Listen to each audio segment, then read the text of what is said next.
나의 기쁨을 충만케 하라 라는 제목으로 말씀을 전하고자 합니다. 하나님께서는 언제 기뻐하실까요? 늘 주님께 기쁨이 되기를 원하고 나의 전부를 드려도 아깝지 않은 그 하나님께서 과연 언제 기뻐하시는가 라는 겁니다. 사랑하는 사람이 있고 그러한 경험이 있으신 분들은 한 번쯤은 생각해 보셨을지 모르겠습니다. 사랑한다면 상대방의 기쁨을 위하여서 아끼지 않죠.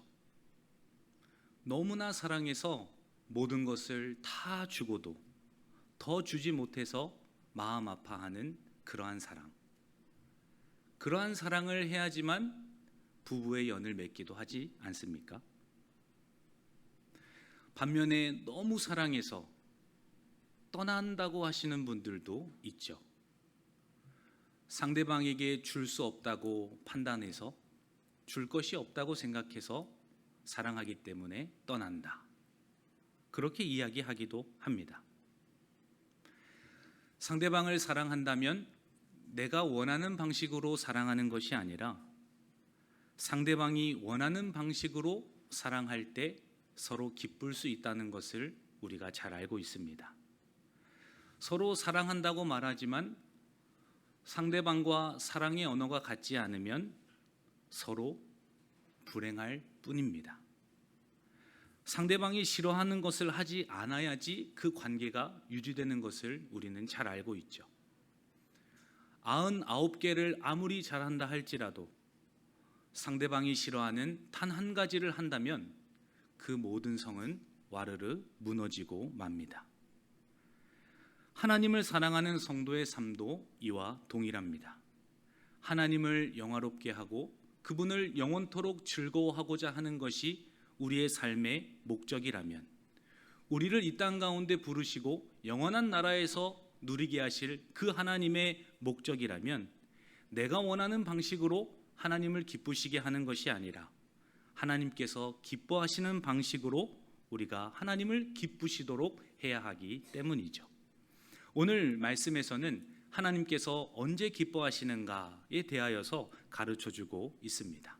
오늘 말씀을 통해서 하나님을 어떻게 내가 기뻐할 수 있는지 깨닫고 돌아오는 한 주 동안 삶으로 실천하시고자 믿음으로 결단하시고 기도하시는 우리 성도님들 되시기를 주님의 이름으로 간절히 축원합니다. 성경의 저자는 하나님이십니다. 성경을 하나님께서 기록하셨다라는 거죠. 오늘 본문은 사도 바울이 기록하였지만 하나님께서도 동일한 마음으로 사도 바울을 통하여서 우리 가운데 가르쳐주고 계신 것이다 라는 겁니다. 사도 바울의 마음이 곧 하나님의 마음이고 사도 바울의 기쁨이 곧 하나님의 기쁨이라는 것을 우리에게 가르쳐준다라는 거죠. 하나님께서 기뻐하시는 일을 실천한다는 것, 그것은 결코 쉽지 않을 수도 있습니다. 그러나 말씀대로 듣고 순종하고 실천하는 삶을 통하여서 하나님께 영광 돌리시는 우리 성도님들 되시기를 간절히 바랍니다. 오늘 본문 말씀 1절에 보면은 하나님의 은혜 안에서 그리스도로 인하여 성령의 충만함을 받은 성도들에 대하여서 가르쳐주고 있습니다. 성도들의 연합은 언제 이루어지는가 라고 생각할 때에 프로그램을 많이 한다고 하여서 또 행사를 여러 번 한다고 하여서 성도가 연합되는 것이 결코 아닙니다. 밥을 많이 먹고 같이 잠도 자고 여행도 다니고 하면은 어느 정도 친해지는 것은 사실이죠. 그러나 성도가 진짜 한 몸 된 것을 경험하고 그리스도 안에서 우리가 하나로 묶였다는 그 참된 연합의 의미를 깨닫는 것은 다른 어떠한 외형적인 사건과 일들로 이루어지는 것이 아니다라는 것입니다. 그리스도 안에 있다는 그 신앙의 일치, 그분이 우리의 토대가 되시고 믿음의 반석이 되어주셨다는 그 진리의 말씀이 비로소 하나가 될 때 우리가 그리스도 안에서 참된 연합을 참된 일치를 이룰 수 있다라는 거죠. 오늘 본문 1절 말씀을 우리가 함께 읽도록 하겠습니다. 시작. 그러므로 그리스도 안에 무슨 권면이나 사랑의 무슨 위로나 성령의 무슨 교제나 긍휼이나 자비가 있거든. 아멘. 그리스도 안에라고 표현을 하고 또 성령의라고 표현을 하지 않습니까? 우리가 하나님의 은혜로 그리스도 안에 있는 자들이고 성령의 역사와 교통으로 우리를 하나로 묶어주시는 그 성령의 능력이 있기 때문에 우리가 하나임을, 그리스도와 함께 연합된 존재들임을 가르쳐주고 있는 본문인 것입니다. 그리스도의 사랑을 경험합니다. 전혀 예수를 몰랐던 자들이 그리스도의 사랑 안에 들어오게 되는, 그리스도의 사랑에 빠지는 그러한 은혜들을 경험하죠. 그때 하늘로부터 오는 위로와 사랑을 경험하고 그때 비로소 신앙이 시작이 됩니다. 그리스도 안에서 시작되는 신앙의 여정을 하나님께서 허락해 주십니다. 그러한 시작을 한 성도들이 성령의 교제와 성령의 긍휼을 입고 성령의 자비하심에 따라서 그리스도의 몸으로 세워져 가는 은혜를 경험하죠. 그것이 교회 공동체에서의 신앙의 삶이라고 표현할 수 있겠습니다. 예수 그리스도 안에서 우리는 한 몸을 이룹니다. 그리스도가 머리가 되시고 우리는 그 각 지체이며 부분을 이루었다는 사실을 에베소서를 통하여서 깨닫게 하시죠. 그러므로 우리는 다 각기 다른 지체이나 그리스도라는, 그리스도 한 몸에 연합된 존재임을 우리가 깨닫게 됩니다. 주님께서도 말씀하셨죠. 나는 포도나무고 너희는 가지다. 너희가 나를 떠나서는 아무런 열매를 맺을 수 없다. 우리 각 개인이 그리스도에게 접붙임 바 된 가지라는 것을 깨닫게 하십니다.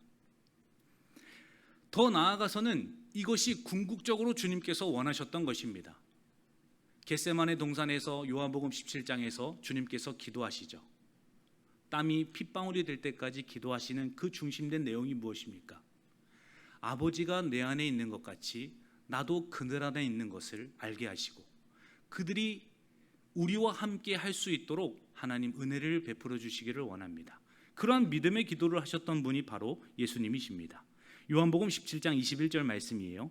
아버지여, 아버지께서 내 안에, 내가 아버지 안에 있는 것 같이 그들도 다 하나가 되어 우리 안에 있게 하사 세상으로 아버지께서 나를 보내신 것을 믿게 하옵소서. 예수님께서는 자신을 믿는 자들이 하나님 안에 있기를 원하셨고 또 그것을 성도들이 깨달으면서 세상으로 하여금 하나님이 예수 그리스도를 이 땅에 보내셨다는 것을 믿게 하시고자 하는 그 핵심된 내용을 우리 가운데 가르쳐 주시기도 하셨습니다. 그러므로 성도들의 연합이라는 것은 그리스도 안에서 가능한 것이고 성령의 역사를 통해서만 이루어질 수 있다는 것을 1절에서 가르쳐 주고 있는 것입니다.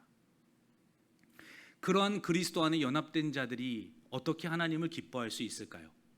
이제는 나는 죽고 예수 그리스도께서 내 안에 살고 계시다는 그 믿음으로 사는 자들이 어떻게 하나님을 기쁘시게 하며 남은 인생을 또 영원토록 주님의 나라에서 우리가 살아갈 수 있느냐, 이 말입니다. 첫 번째로 기억하실 것은 2절 말씀에서 잘 가르쳐주고 있습니다. 우리 2절 말씀도 함께 읽습니다. 마음을 같이하여 같은 사랑을 가지고 뜻을 합하여 한 마음을 품어. 아멘. 첫 번째로 기억하실 것은 우리가 한 마음을 품을 때 하나님께서 기뻐하신다라는 겁니다. 한 마음을 품어서 무엇을 합니까? 같은 사랑을 나누는 것입니다. 그리고 한 뜻으로 한 마음이 일치되도록 할 때, 그러한 같은 마음으로 같은 사랑을 하고 같은 방향을 바라보며 나아갈 때 하나님께서 우리로 하여금 참으로 기뻐하신다라는 거죠. 성령 안에서만 같은 방향으로 우리가 나아갈 수 있습니다. 그러할 때 서로 나뉘어져 있던 마음도 분열된 사람들도 같이 일치를 이루고 그리스도와 함께 같은 방향으로 나아가게 하시죠. 이것이 진리 안에서 하나의 영적인 연합을 이루었다는 것을 알게 하시는 주님의 은혜의 방편이기도 합니다. 가정에서 문제가 발생하기도 합니다. 교회 안에서 다투고 시기하고 싸우고 질투하기도 하죠. 물론 직장과 일터에서도 마찬가지 아니겠습니까? 그러한 문제가 발생할 때 우리는 다른 방법을 찾는 것이 아니라 내가 그리스도의 복음으로 다시 돌아가야 하고 그 진리 안으로 내가 다시 들어올 때야 비로소 문제가 해결되고 그 상황 속에서 내가 하나님께 돌이켰다는 것을 깨닫게 하시죠. 그분이 토대라는 것을 우리가 한 마음으로 일치된 신앙으로 고백하고 그 믿음의 토대 안에서 우리가 성령의 역사로 교제하고 서로 자비를 베풀고 긍휼을 행할 때 그때 진짜 한 마음이 되게 하시는 것을 깨닫게 하십니다. 서로에게 상처와 시험을 주었던 사람들이 대면대면하고 있는 둥 없는 둥, 있어도 그만 없어도 그만, 그러한 마음으로 살아가다가 어떻게 한순간에 동일한 마음으로 정말 주님의 마음으로 서로 사랑하고 용서하고 다가갈 수 있겠습니까? 우리의 마음과 힘과 능력으로는 되지 않습니다. 그리스도 안에서 우리가 연합되었다는 것, 미우나 고우나 하나님께서 우리를 하나의 끈으로 묶어주셨다는 것, 그것을 우리가 함께 동일한 믿음을 고백할 때에야 비로소 그 문제들이 회복되고 다시 돌이켜지는 것을 경험하기 때문입니다. 이것이 유일한 방법입니다. 쉬운 성경에서는 조금 더 풀어서 우리에게 설명합니다. 빌립보서 2장 2절이에요. 그렇다면 서로 한 마음으로 사랑을 나누고 한 뜻으로 하나가 되십시오. 하나님을 기쁘시게 하고자 한다면 서로 한 마음으로 사랑을 나누고 한 뜻으로 하나가 되라라고 가르쳐 줍니다. 오늘날 교회는 어떠합니까? 정치적인 성향 때문에 교회가 정죄를 받고 서로에게 상처를 주고 손가락질을 하는 것을 보게 되죠. 세대 간의 갈등도 무시하지 못할 만큼 큰 문제가 되었습니다. 교회 안에서 신앙생활이 그리스도를 바라보고 주님을 머리로 하고 함께 나아가야 함에도 불구하고 이해관계를 통하여서 신앙을 유지하려고 하는, 나에게 유익이 되고 유익이 되지 않는 그 판단을 가지고 교회 생활을 하는 그러한 오늘날의 현실이 우리에게 주어져 있다라는 거죠. 그러한 문제들이 쌓이면 쌓일수록 교회의 공동체는 분열되고 위기와 아픔을 겪게 됩니다. 그러한 교회들이 점점 가속화가 되어가는 것을 우리가 경험하고 있지 않습니까? 그러나 이 땅에서는 어떠한 가정이라 할지라도 그 대단한 부강한 나라라 할지라도 완전한 나라가 없고 완전한 교회도 없으며 완전한 사람도 존재하지 않는다는 것을 우리에게 성경은 가르쳐 줍니다.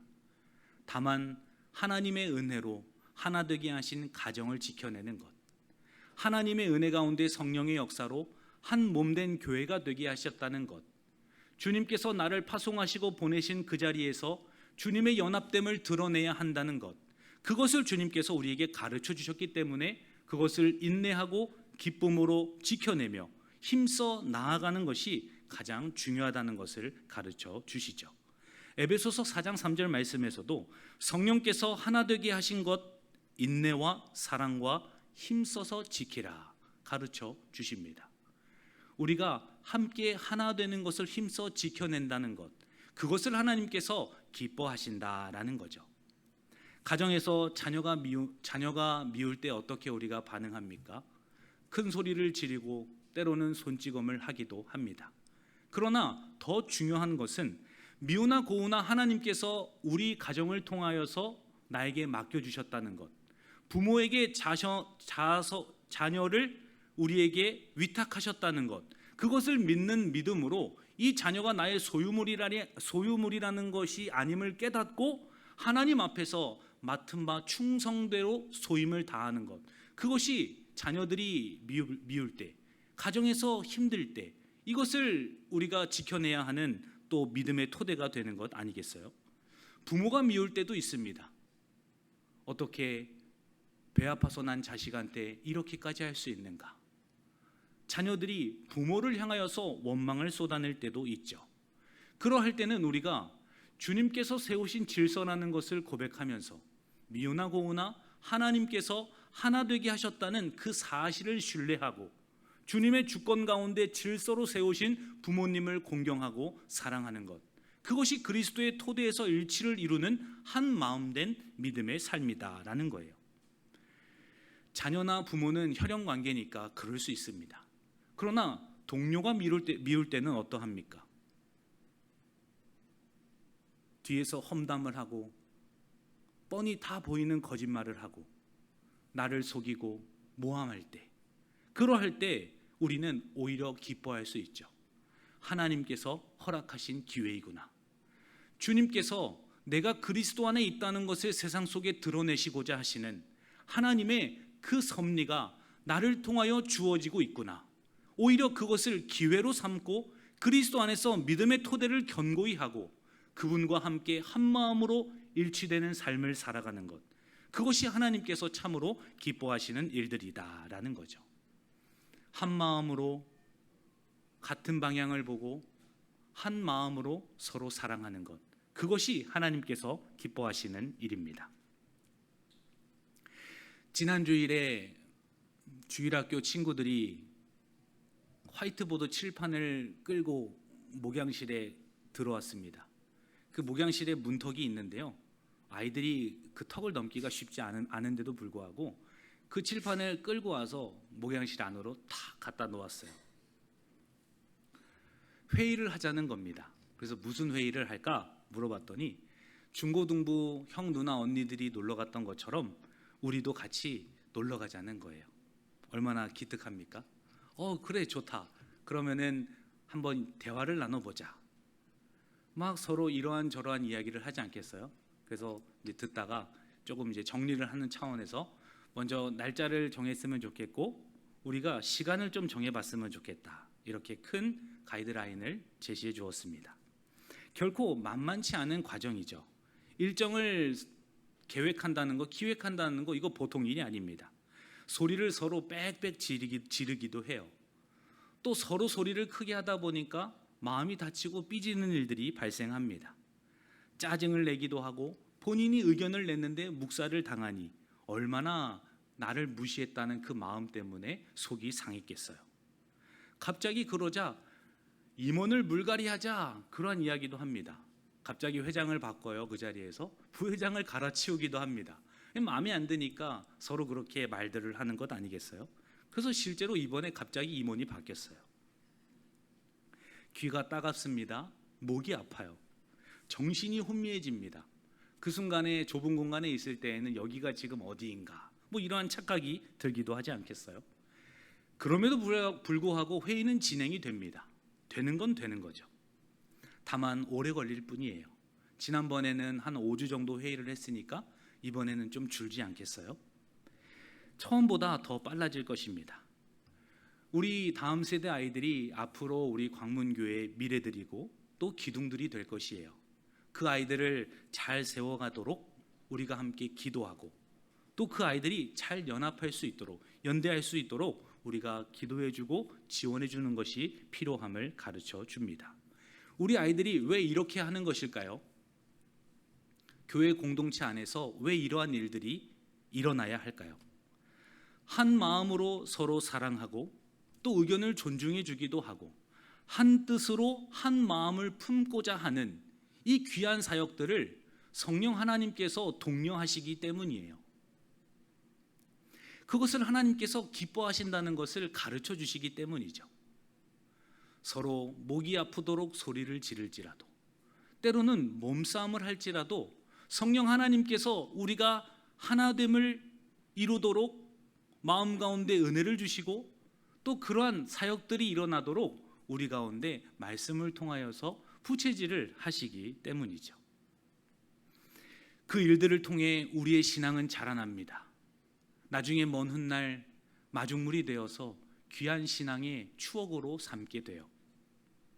그 일들을 통해 하나님의 은혜가 무엇인지, 또 그리스도 안에서 교제하고 한 마음으로 품어낸다는 것이 얼마나 기쁜 것인지 하나님께서는 교회 공동체를 통하여서 깨닫게 하십니다. 사랑하는 성도 여러분, 한 마음으로 한 방향을 바라보시고 한 뜻으로 한 마음으로 모이시는 우리 광문의 성도님들 되시기를 주님의 이름으로 간절히 축원합니다. 혼자 신앙생활을 결코 할 수 없습니다. 우리는 그리스도의 몸된 지체들이기 때문이죠. 그리스도 안에서 연합된 자들은 연합의 모습을 띄어야 하는 것입니다. 결코 혼자 신앙생활할 수 없습니다. 우리는 서로 연결되어 있다는 것을 주님께서 가르쳐 주시기 때문이죠. 한 마음으로 서로 사랑하고 한 뜻으로 한 마음이 되는 것, 이것을 주님께서 기뻐하시고 우리 가운데 은혜로 허락해 주십니다. 돌아오는 한 주의 삶 가운데 이러한 주님의 하나됨이 가정 가운데 또 동료들과의 관계 가운데 교회 공동체 안에서 충만하시기를 주님의 이름으로 간절히 축원합니다. 함께 인사하기를 원합니다. 하나 되어 기쁨을 충만케 합시다. 인사합니다. 하나 되어 기쁨을 충만케 합시다. 아멘. 우리가 한 마음을 이룰 때 하나님께서 기뻐하십니다 라는 것을 나눴어요. 이어서 두 번째로는 3절 말씀에서 나 자신을 낮출 때, 나 스스로를 돌아보며 겸손할 때 하나님께서 기뻐하신다는 것을 가르쳐 주십니다. 우리 3절 말씀 이어서 함께 읽습니다. 아무 일에든지 다툼이나 허영으로 하지 말고 자기보다 남을 낮게 여기고. 아멘. 자기보다 남을 낮게 여긴다는 것, 나보다 상대방보다 나를 낮추고 겸손하게 한다는 것을 우리에게 3절에서 가르쳐주고 있습니다. 오직 겸손한 마음으로 자신을 돌본다는 것은 겸손함으로 상대방보다 나를 낮추는 마음의 자세를 의미하는 것이죠. 자신을 낮추고 결코 교만하지 않는 겸손함, 그러한 것을 추구할 때 주님께서 기뻐하신다라는 겁니다. 겸손함으로 상대방보다 자신을 낮게 여기고 하나님 앞에서 겸손함으로 자신을 세워가는 것, 내가 하나님 앞에서 겸손한 존재로 살아가는 것, 그것이 하나님께서 두 번째로 기뻐하시는 일입니다. 하나님은 창조주가 되시고 온 우주 만물의 주인이시죠. 우리는 그분이 만드신 피조물이고 창조물입니다. 우리의 위치를 인정하는 것, 하나님은 하나님이 되시고 피조물인 우리는 주님의 백성이라는 이 위치를 인정하는 것, 주님 앞에서 교만하지 않고 겸손함으로 그분의 위엄을 인정하는 것, 그것을 하나님께서 기뻐하시지 않겠습니까? 내가 하나님보다 더 높은 자리에 앉지 않으려고 노력하고 날마다 하나님 앞에 나를 달아보는 그 믿음, 그것을 하나님께서 기뻐하신다는 것입니다. 내 욕망대로 하고 싶어도 그렇게 하지 않는 것이죠. 하나님께서 원하시지 않는 것이야. 하나님께서 말씀에서 금하신 것이야. 성령께서 기뻐하지 않는 일이야 라는 그러한 마음으로 본인의 마음을 다그치고 하나님 앞에서 겸손하게 살려고 하는 그러한 시간, 믿음의 순간들이 하나님께서 기뻐하시는 것입니다. 내 정체성이 무엇인지 알고 지켜내는 사람, 상대방의 상황을 헤아리고 주님의 마음으로 다가가고 문안하는 성도, 그러한 분들이 바로 주님께서 기뻐하시는 자가 아니겠습니까? 함께 말씀을 찾아보기를 원합니다. 고린도후서 13장 5절 말씀입니다. 고린도후서 13장 5절입니다.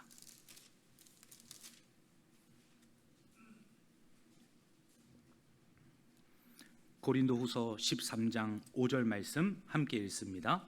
너희는 믿음 안에 있는가? 너희 자신을 시험하고 너희 자신을 확증하라.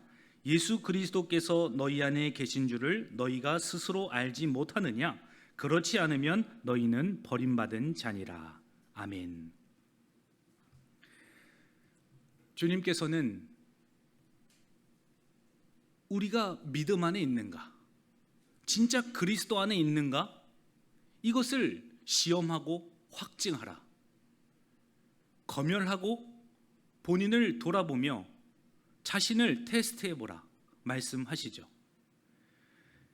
이 일들을 통하여서 내가 주님 안에 있구나, 주님이 내 안에 계시는구나, 이것을 확인해야지만, 이것을 깨달아야지만, 실제적으로 삶에서 겪어야지만 내가 그리스도께 버림받지 않은 사람이구나, 나는 주님께 속한 사람이구나, 이것을 주님께서 알게 하시지 않습니까?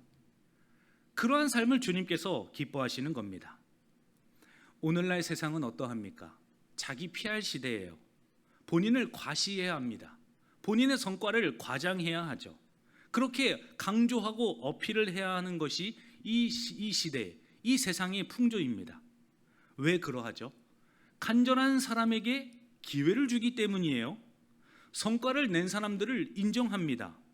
뭔가 대가를 가지고 세상은 지불해 주려고 하는 그러한 태도로 다가옵니다.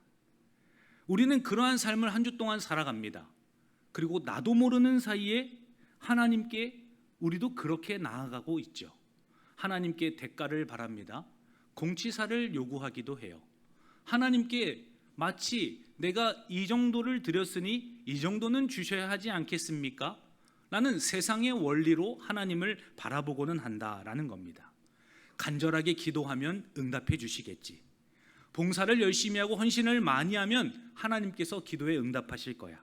내가 시간을 할애해서 하나님께 드리고 헌금 생활을 많이 하면 더 물붓듯이 나에게 부어주실 거야 라는 그런 착각을 가지고 하나님 앞에 우리는 나아갑니다.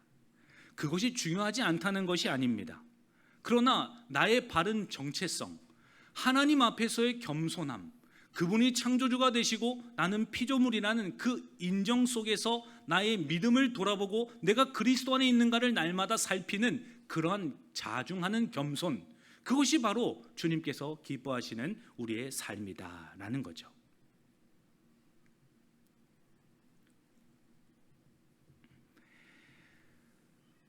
신학교 다닐 때 일입니다. 기숙사 생활을 4년 동안 해야 했는데요. 그때 제 별명이 있었습니다. 선교사라는 별명이 저에게 있었어요. 뭐 좋은 의미에서 붙여줬다면 참 감사한 일이죠. 근데 저를 보면서 야, 너는 선교지에 가서도 참 잘 살겠다, 그런 의미에서 붙여준 별명입니다.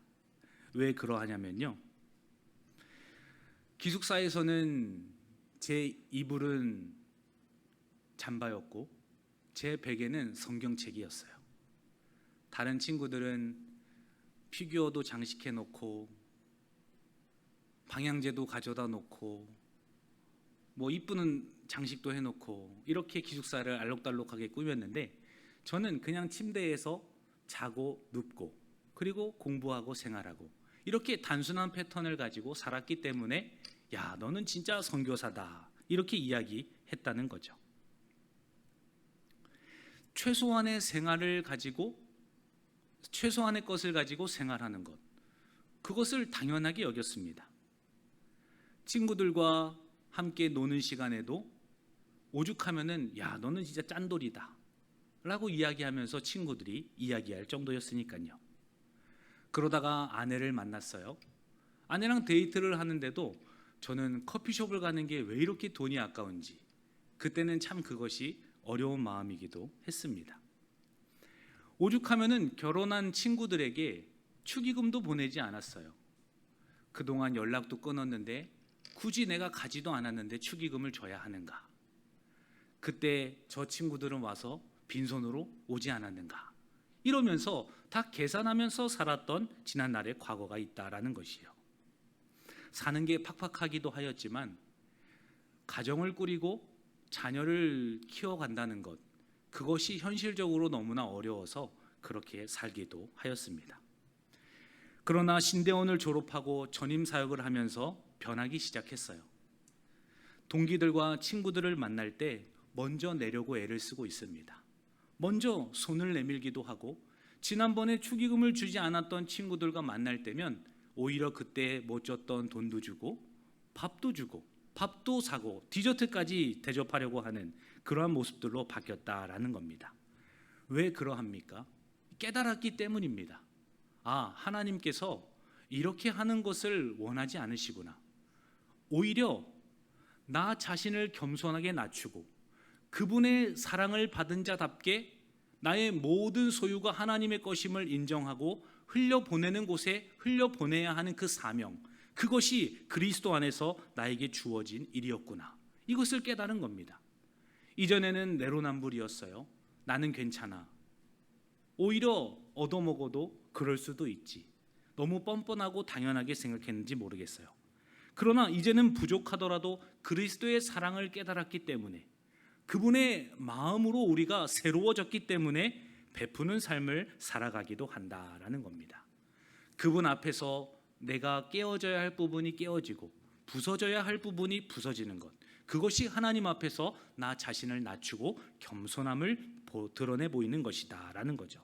그렇게 자신을 시험하면서 내가 그리스도 안에 있는지를 확증해 보는 것입니다. 검증해 보는 것입니다. 내 안에서 주님께서 일하고 계시는지, 내가 주님으로 인하여서 버림받은 그러한 삶을 살고 있지는 않은지 계속해서 나의 삶을 하나님 앞에서 달아보는 것입니다. 이러할 때 주님께서 우리를 기뻐하십니다. 마지막으로 어떠한 삶을 살아갈 때 하나님께서 기뻐하십니까? 우리 4절 말씀도 이어서 읽습니다. 각각 자기 일을 돌볼 뿐더러 또한 각각 다른 사람들의 일을 돌보아 나의 기쁨을 충만케 하라. 주님께서 사도 바울의 기쁨이 곧 나의 기쁨이라는 것을 성경의 저자이신 하나님께서 가르쳐 주셨어요. 마지막으로는 타인을 돌볼 때 하나님께서는 기뻐하신다는 거죠. 여기서 돌보다라는 단어의 의미는 주의 깊게 살피다, 마음을 두다라는 의미가 담겨 있습니다. 상대방을 단순히 그냥 관심을 가지고 대하는 것이 아닙니다. 그냥 단순한 관심을 가지고 접근하는 것이 아니에요. 오히려 타인의 필요가 무엇인지 실제적으로 그 상대방의 아픔과 문제와 고통을 같이 짊어지려고 하는 행위, 그것이 바로 돌보다의 의미이기 때문이에요. 자기 중심적인 생각들을 넘어서 타인을 향하여서 지향적인 삶을 살아가는 삶, 그리스도의 마음을 가지고 신앙을 드러내는 아름다운 고백이 있는 삶, 그것이 하나님께서 기뻐하시는 세 번째의 삶이다라는 겁니다. 예수님께서도 제자들에게 가장 귀한 가르침을 주셨어요. 내가 너희들에게 새 계명을 주노라. 최후의 만찬도 하시고 본인의 사랑을 다 보여주시면서 마지막에 내가 너희들에게 새 계명을 줄게 라고 말씀하셨죠. 그것이 요한복음 13장 34절부터 35절 말씀입니다. 우리 함께 마지막으로 말씀을 찾아보기를 원합니다. 요한복음 13장 34절과 35절입니다.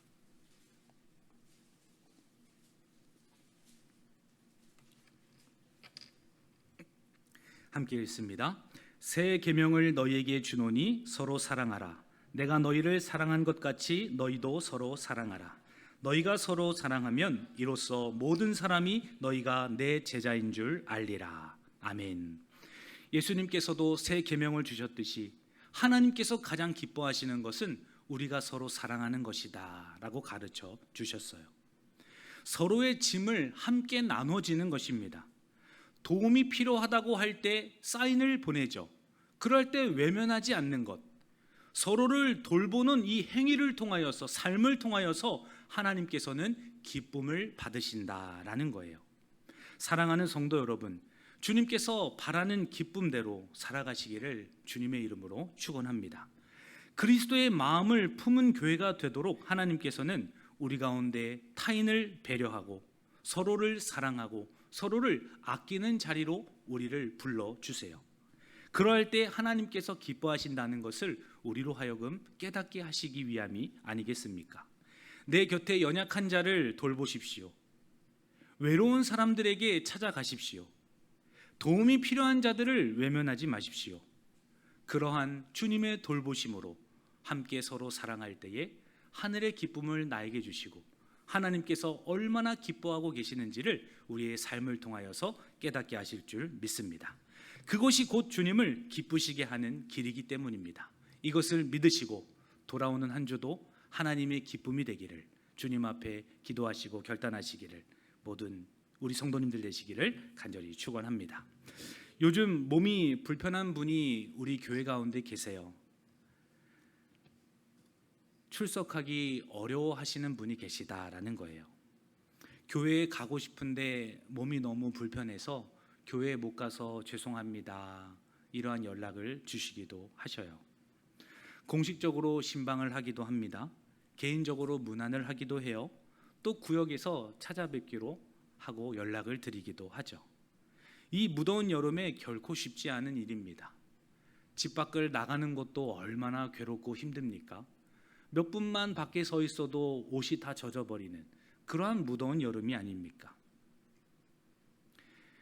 타인을 돌보려는 주님의 마음이 없다면, 그리스도께서 이 일을 기뻐하실 거라는 확신이 없다면 어떻게 우리가 타인을 돌볼 수가 있겠습니까?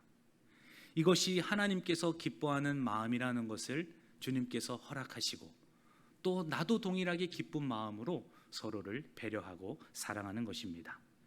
돌아오는 한 주도 한 마음으로 주님의 몸된 교회를 세워가기를 바랍니다.